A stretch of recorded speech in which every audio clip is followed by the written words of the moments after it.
আমরা কেন্দ্রীয় trade union federation সমূহ এবং সংযুক্ত কিষাণ মোর্চা যে 21শে নভেম্বর কেন্দ্রীয় সরকার যে শ্রমকোডকে সার্কুলার হিসাবে জারি করলো, এখানে কোনো রাজ্যের রুল তৈরি হয়নি, কেন্দ্র রাজ্যের এটা একটা যুগ্ম তালিকা। এই শ্রমকোডের বিরুদ্ধে গোটা দেশেই রাস্তায় নেমেছে লোকেরা। আজকে আমরা দার্জিলিং জেলাতে কেন্দ্রীয় ট্রেড ইউনিয়ন ফেডারেশন সমূহ ও সংযুক্ত কিষাণ মোর্চার পক্ষ থেকে আমরা কেন্দ্রীয় পিএফ দপ্তর সেখানে অভিযান দেব এবং আজকেই কালকে পরশুদিন দিল্লিতে কেন্দ্রীয় ট্রেড ইউনিয়নগুলো বৈঠকে বসবে। তারা ফেব্রুয়ারি মাসের প্রথম সপ্তাহে আবার একটা সর্বভারতীয় ধর্মঘটে সাধারণ ধর্মঘটের দিকে পা বাড়াবে। আমরা চাই অবিলম্বে কৃষি আইনের মতো এই শ্রমকোডকে বাতিল করতে হবে। এখন যেভাবে 100 দিনের কাজে মহাত্মা গান্ধীর নামকে পরিবর্তন করে দেওয়া হচ্ছে, সমস্ত জায়গাতেই আজকে মোদী সরকার আদানি আম্বানিদের স্বার্থে শ্রমিকদের নিরাপত্তাকে বিঘ্নিত করে শ্রমিকদের স্বার্থকে জলাঞ্জলি দিয়ে পুঁজির পাহাড় গড়ে তুলবার জন্য এই শ্রমকোডকে তারা কার্যকরী করছে।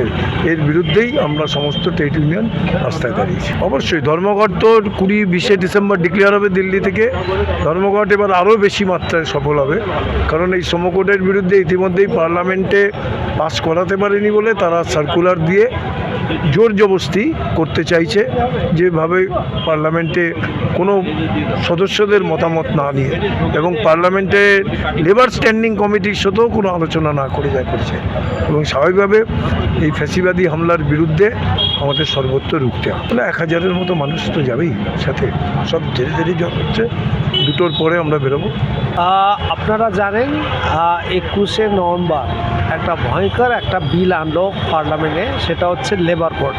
29টা শ্রম আইনগুলো ছিল, যেখানে আমাদের মিনিমাম লড়াই করা অধিকার, শ্রমিকদের ওয়েজে অধিকার, শ্রমিকের স্ট্রাইক করা অধিকার, লড়াই করা অধিকার, 1926 সালের যে ট্রেড ইউনিয়ন অ্যাক্ট, সমস্ত খর্ব করে একটা ওয়েজ কোড হচ্ছে লেবার কোড আনলো। এই লেবার কোড আনার ফলে এখন হচ্ছে শ্রমিকদের কাজের ঘন্টা সেখানে কোনো নিয়ন্ত্রণ থাকছে না, ইচ্ছা মতন করতে পারে। এবার যদি মালিকরা চায় তাহলে হচ্ছে 12 ঘন্টা 14 ঘন্টাও কাজ করাতে পারে। এবার হচ্ছে ধর্মঘট আমাদের মানে আমি শ্রম বিক্রি করার একটা অধিকার, কিন্তু এবার এই ধর্মঘটও 30 দিন আগে 60 দিন আগে যদি আমি নোটিশ দিই, যদি মালিক রাজি হয় তবেই করতে পারবো। এই জায়গাতে চলে কখনই তো মালিক তার বিরোধে লড়াই করতে রাজি হবে না।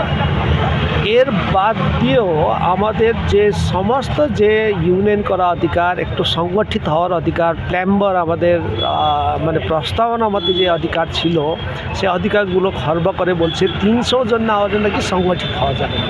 সুতরাং এটা আলটিমেটলি একটা কর্পোরেটকে সুবিধা দেওয়ার জন্য এই আইনটা এনেছে।